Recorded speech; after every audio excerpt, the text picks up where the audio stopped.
What's going on, everybody? It's your friend Will. We're back. This is the Memory Lapse. We're doing something a little bit different today. I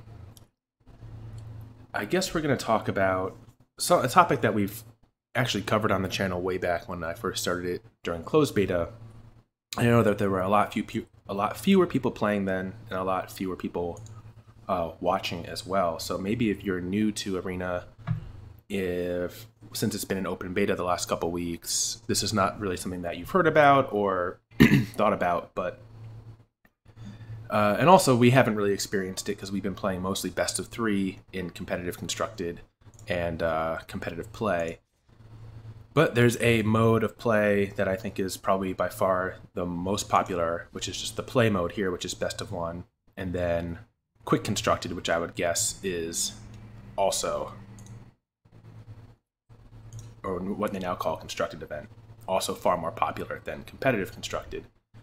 So why are we talking about these modes? Well, because the shuffler and the mulligan system works differently between these two modes. In best of 3, it works exactly like it does in a traditional Magic game. You have your 60 card deck, you draw your hand, you get to evaluate and mulligan down to 6, and now with the more recent rule where if you do mulligan, you get to scry the top card to kind of help with that. But in Arena, in best of 1, to make the games quicker and to reduce the number of non-games that there are, the mulligan system, or the way that the shuffler and dealing system works, is it shuffles your deck as normal and then deals 2 hands and then picks one that it considers the best representative hand of your deck, right? So if you're playing a deck with a low curve and therefore a low number of lands, the shuffler doesn't know the curve of your deck. It doesn't take into account that you have a lot of 1 or 2 drops. It just takes into account the raw number of land cards in your deck, and will deal you. It'll look at those 2 hands, then pick the one that best matches it. So if you're playing like a 20 land mono red deck, more often than not, you're going to get dealt a 2 or 3 land hand, and very rarely get dealt a 1 or 4 land or 0 land hand or 7 land hand or any of that. And if you want a really good summary of this, you can look probably really far back on the Magic Arena beta boards, where this was first kind of talked about way before they even implemented best of 3. There was only best of 1. Or you can check out Zvi Mauschwitz's recent article on Channel Fireball. And if you're not familiar with Zvi, I think he's in the Hall of Fame, but if not, he's certainly like Hall of Fame honor. No, I'm sure he's definitely in the Hall of Fame, actually. But he's also like a total math genius, and in his day was a prolific writer. And you should check out what he has to say about his experience playing best of 1 and how he's modified his deck building. So all this is to say that there are specific breakpoints in deck lists if you're playing best of 1 where it makes sense to cut down to like the minimum number of lands, right? So if you're playing a 27 land control deck and you always want to get 3 or 4 lands in your opener, you should actually be playing 26. Because by putting that 27th land in your deck, it does not influence the shuffler and dealing mechanism in best of 1 any more so than having 26. Likewise, if you're playing a really low casting cost, like aggressive or high velocity deck, like say this Phoenix deck that was playing 21 lands, you should actually cut it down to 18. And I've been playing this build that I kind of came up with that jams 18 land with Drakes, Phoenixes, Baby Drake, Electromancer, and a bunch of, the draw and discard and the cantripping spells. And I have yet to get an opening hand that has less than 2 land in it, which, as you can see for a deck like this, is potentially abusive, right? Because if you get like 2 land Electromancer, you're just snap keeping no matter what. Or 2 land with an Arclight Phoenix, more often than not, you're also going to have a card like Tormenting Voice or Chart a Course that's going to help you discard it.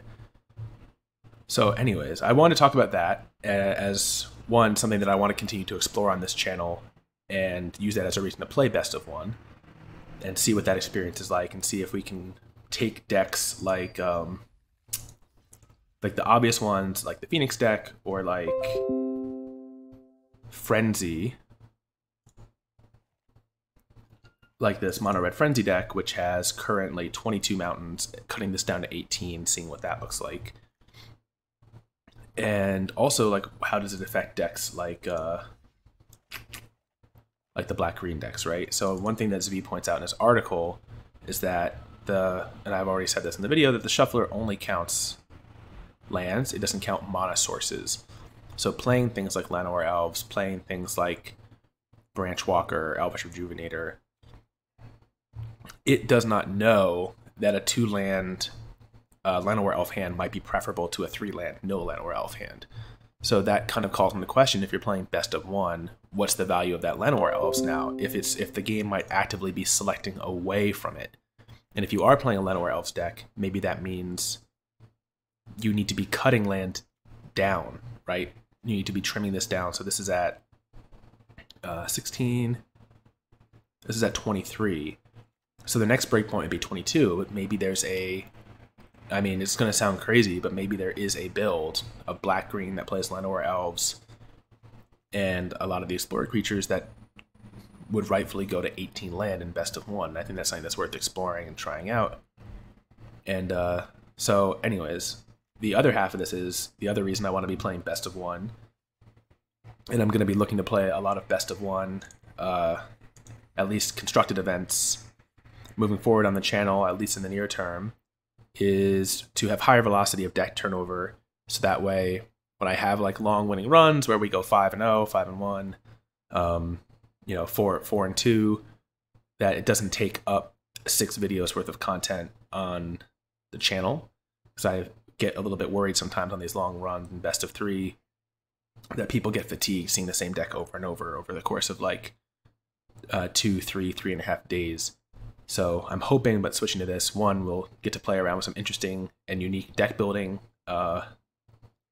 things that are completely unique to Arena, and also get through more decks faster and keep everything a little bit fresher. So that being said, I'm going to just play a couple games with this. I'm going to see how long this video is because I've been rambling 7 minutes. So yeah, let's take this 18 land deck for a spin in regular ladder play right now. And see, just so you guys can see, like, okay, here's a deck that was at 20 or 21 and how we can make it function on 18. And also the benefits of that, right? The mismatch of like players who are taking advantage of this knowledge in deck building are just going to have a higher density of non-lands in their deck, which means you're just going to be more threat dense, right? So here we go, 2 land, opt, Phoenix Charter Course. This looks like a keep to me.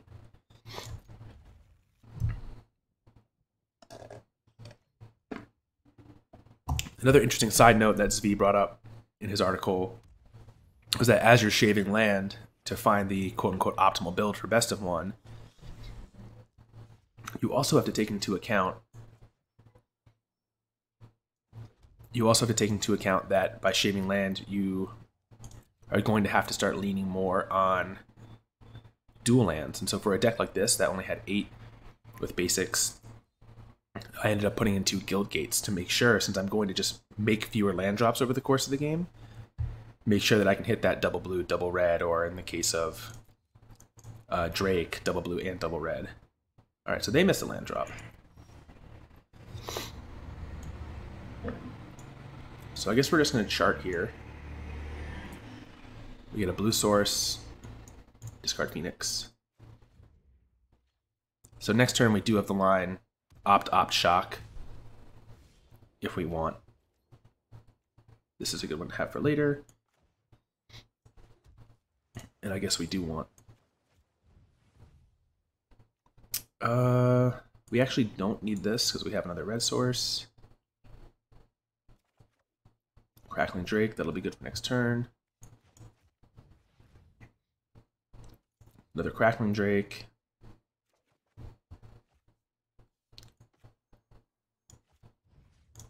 Alright, go ahead and shock their guy. And get blown out by... Oh, they just scooped. I think they mulliganed once or twice there.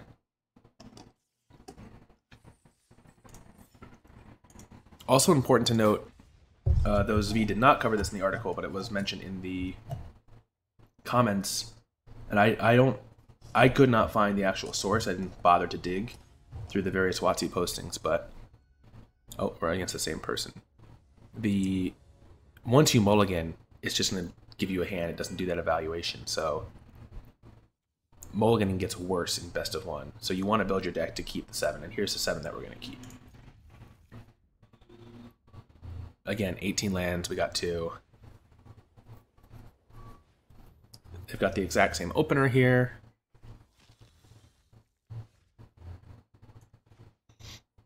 Alright, so we'll leave Guildgate. And then next turn, we're probably going to play Discovery. Oh, they're like a 2-color deck. That makes a lot of sense. Why they would just concede there.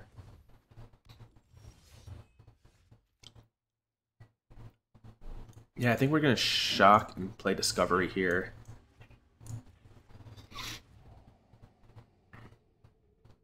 We do want the Sulfur Falls and the Tormenting Voice.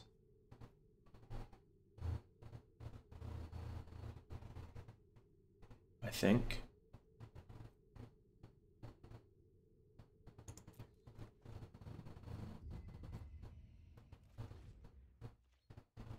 So next turn, we get to play Enigma Drake and start blocking, and we're just going to set up.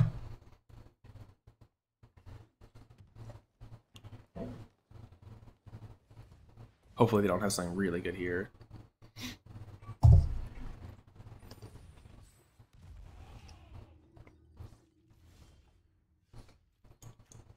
Well, that's fairly good.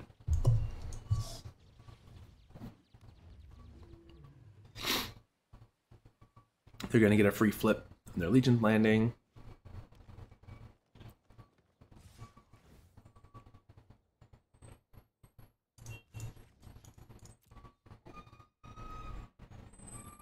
Alright, they don't have the pump.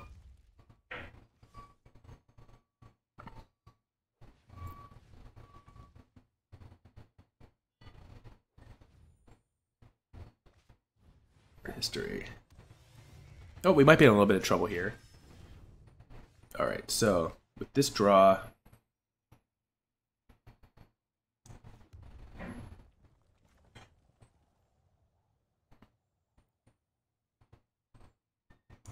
I think we're going to torment the Phoenix away.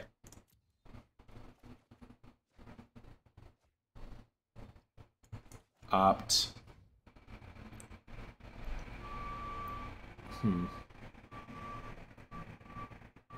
Do we want this Phoenix? I guess we do.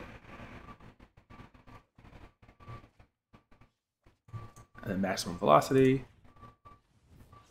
Just to bring back the Phoenix so we have another blocker. And we're just gonna have to hope that we can hold the board a little bit.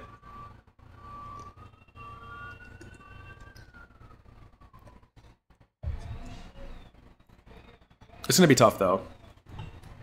Triple Crackling Drake not being cantrips has slowed us down a lot.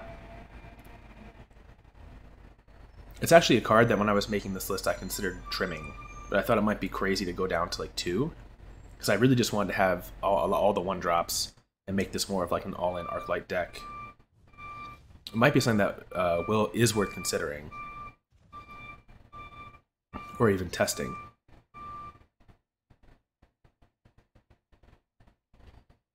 Yeah, I think we're just going to be dead here next turn. Alright, we're just dead now. So they got us back. Good for them.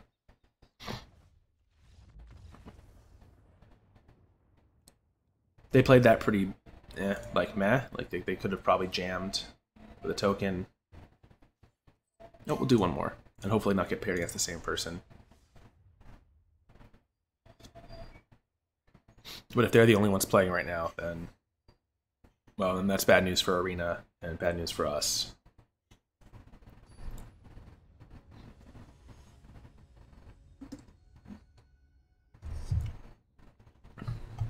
All right. Another 2-land hand. A little awkward, but we keep.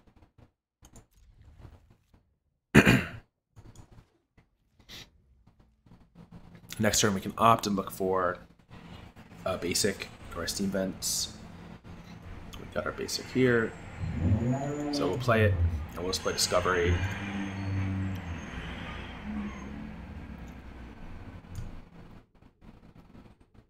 I don't think we want the Guildgate, but I think we do want the Tormenting Voice, which will help set us up for a Phoenix.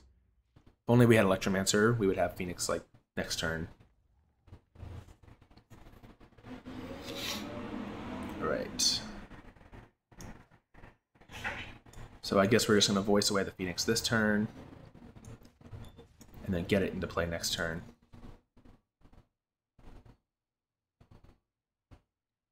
The discard is a part of the casting cost, so even if they countered it in some way,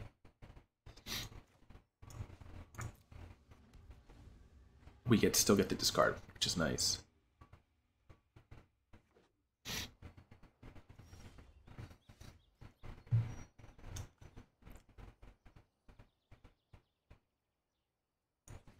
All right, so let's start off by opting.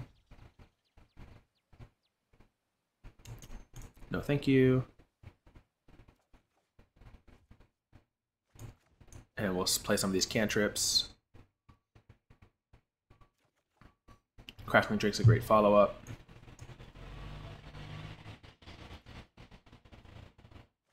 All right, go to combat.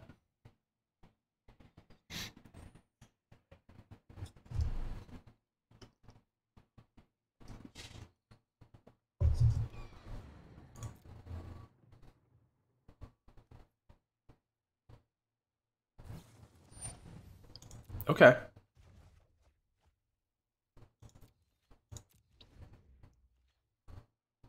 It didn't really cost us anything to do that, so we just cycled through our deck, kept the same number of cards in hand.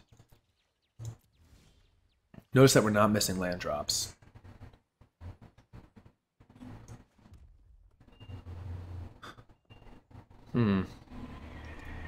I guess we're just gonna hardcast it, because if it gets countered, we can just bring it back next turn. They're control, so we want to play this slower. And eventually we'll find a moment where we can like haste up a big Drake.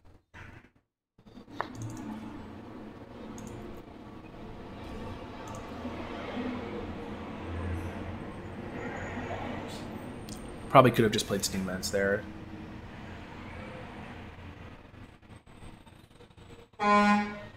Yep, the truck agrees. Are they going to minus here? If they minus, we'll shock. They're plussing.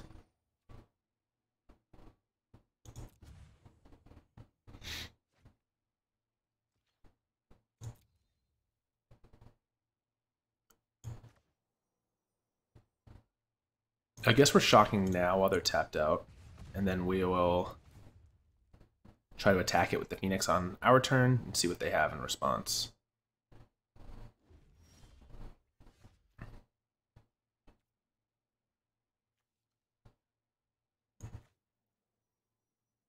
We'll chart once and see what we draw. Don't think we're going to need Beacon Bolt this game.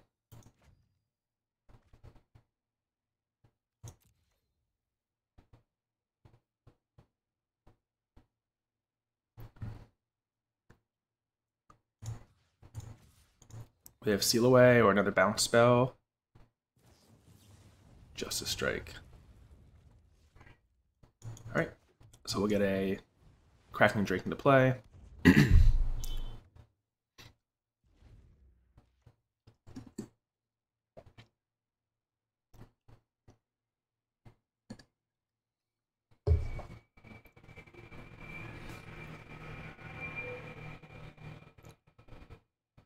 With the right draw, we could threaten to kill them next turn.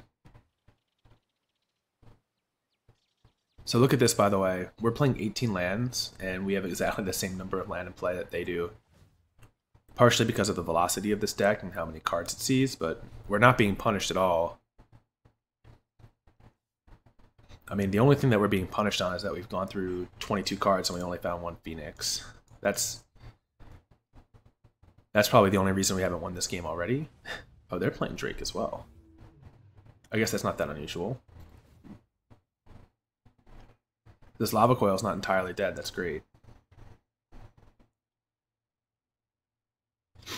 It's going to make it easier to bring back our Phoenix this turn.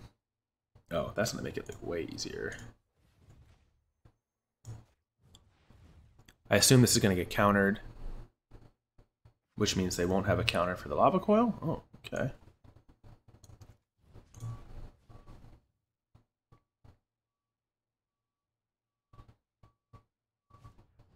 There's the counter. All right, they counter that, which means we can Beacon Bolt. Discard the Steam Vents. And I think we're even going to chart to just draw raw cards this turn.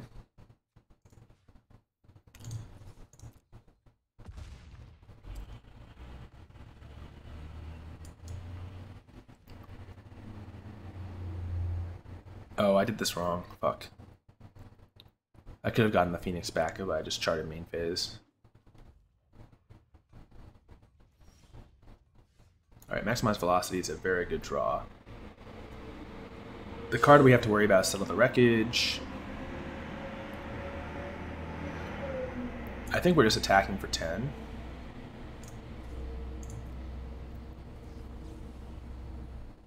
Are they going to dig for another Justice Strike, maybe? We don't want to get too all in. So I guess we'll Discovery. Just to set up our next draw. Land is actually good, because it lets us go double Drake next turn. And the Crackling Drake is good.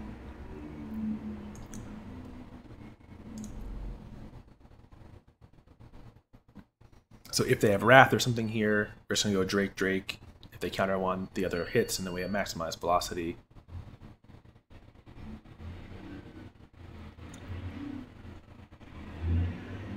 To Fairy. Minus. I think that bodes well for us.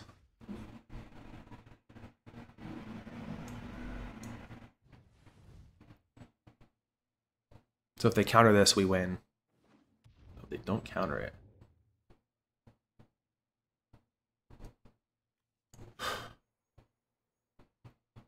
All right. Let's just go for the win here.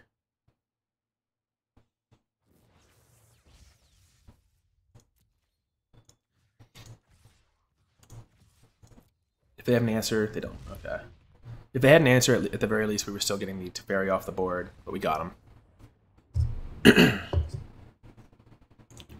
All right, so we went 2-1 in that little series there, and we never got stuck.